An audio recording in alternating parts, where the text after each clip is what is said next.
తీసుకొచ్చిన విధానాన్ని మేము మనస్ఫూర్తిగా జనసేన నుంచి దీన్ని మేము మనస్ఫూర్తిగా మద్దతు ఇస్తా ఉన్నాం. మద్దతు ఇవ్వడానికి కారణాలు ముందు ప్రధానమంత్రి గారు honourable former president Shri Ramnath Kovind garu అధ్యక్షతన అసలు దేశం మొత్తానికి ఒకేసారి ఎన్నికలు జరగాలి అని చెప్పి ఆయన అధ్యక్షతన ఒక కమిటీ ఏర్పాటు చేసినప్పుడు ఆ రోజు నుంచి ఈ డిబేట్ జరుగుతూనే ఉంది. రాజ్యాంగ దినోత్సవం రోజున కూడా మోదీజీ గారు ఇంకొకసారి దీన్ని ఖచ్చితంగా దేశం అంతా ఒకేసారి ఎన్నికలు జరగాలనేది ఆయన కొంచెం బలంగా చెప్పారు. అందరు ప్రజలందరూ ఒకసారి ఆలోచించాలని. ఈ ఉద్దేశంలో ఆయన చెప్పినవన్నీ మేము అర్థం చేసుకొని మాకు జనసేన తరపు నుంచి మాకు అనిపించింది మనస్ఫూర్తిగా ఇది చాలా సరైన నిర్ణయం. ఈ హేతు కూడా మేము ఎందుకు ఈ నిర్ణయానికి వచ్చానో కూడా మీకు తెలియజేసుకుంటాం.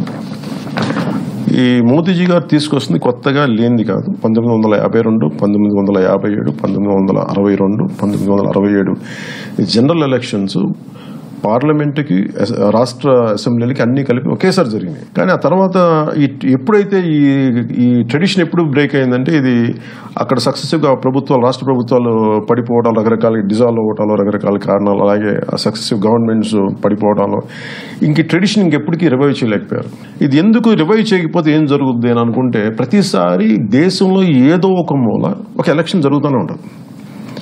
మనం నిరుద్యోగం మీద పోరాటం చేయాలి, నిరుద్యోగం గురించి డిబేట్ జరగదు.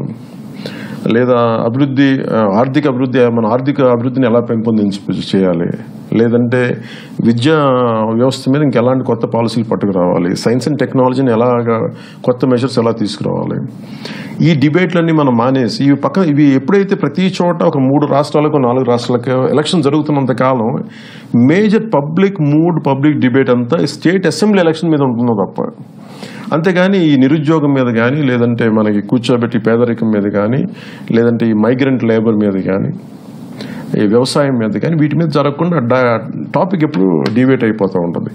అదే కనుక ఒకసారి దేశం మొత్తం ఒకే ఎలక్షన్ జరిగితే రెస్ట్ ఆఫ్ ది డిబేట్ అంతా 5 సంవత్సరాలు మన నిరుద్యోగం మీద మనకి వ్యవసాయం మీద లేదంటే సైన్స్ అండ్ టెక్నాలజీ మీద లేదా భారతదేశం ఎలా అభివృద్ధి చెందాలి వీటి మీదే మనం డిబేట్ అంతా దీని మీద ఉంటుంది. అలాగే రెండోది మేజర్గా పోల్ డ్యూటీస్ మనకి ముఖ్యంగా సెంట్రల్ సెక్యూరిటీ ఫోర్సెస్ వాళ్ళు అంతర్గత ఈ రక్షణ చూడాల్సిన ఈ సెక్యూరిటీ ఫోర్సెస్ ప్రతిసారి ఎలక్షన్ జరుగుతున్నప్పుడు వీళ్ళు విలువైన కాలం ప్రతి చోట అటు ఇటు షిఫ్ట్ అయిపోవడంలో వాళ్ళ ఎనర్జీస్ అంతా వేస్ట్ అయిపోతున్నాయి.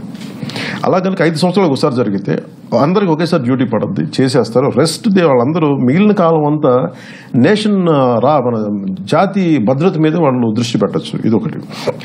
ఈ కాకుండా మేజర్గా మన దేశంలో ప్రతి ఒక్కళ్ళు ఇక్కడ నుంచి మనకి ఉత్తరాంధ్ర నుంచి చెన్నైకి వచ్చే వెళ్ళేవాళ్ళు ఉన్నారు, లేదంటే హైదరాబాద్కి వచ్చేవాళ్ళు ఉన్నారు, లేదంటే అటు బాంబే అంటే ప్రతి చోట విపరీతమైన మైగ్రెంట్